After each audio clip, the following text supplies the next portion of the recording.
Kama na nzuri. Na hilo swali linaloendelea kama hilo sakata, mimi siwezi kuongea chochote, pia mimi sijatoa msaada tu mpaka sasa hivi. Kwa kama kuna mtu alitoa kidogo kikubwa, we need to appreciate jamani. We need to nini? Leo mtumiwa najua mimi pia udaktari sina.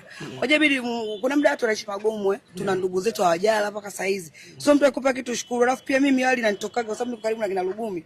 Kwa mtu anakuja, "Jamani, mtoto wangu sio hivi, nisaidie kaka kwa hivi." Nyie mimi mwenyewe ni yatima nilochangamka.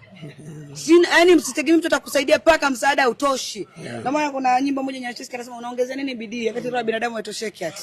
Unaelewa? Yaani tunaongezeka bidii ya kusaidia tu lakini roho ya binadamu baby ukinipalaki mimi kisha utakonipalaki 3. Yeah, so upande wa Roda si bwana ni mtoaji, afu sio mchoyo. Sema pia ni binadamu, watu walikuwa nyuma yake ni wengi wewe.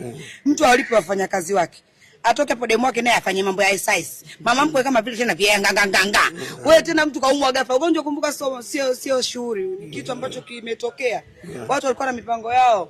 Bado ana watoto yule. Anashare na watu nini child support. Mimi bwanangu anafanya kazi sio. Kusikia na support. Kwa msiseme mama tena.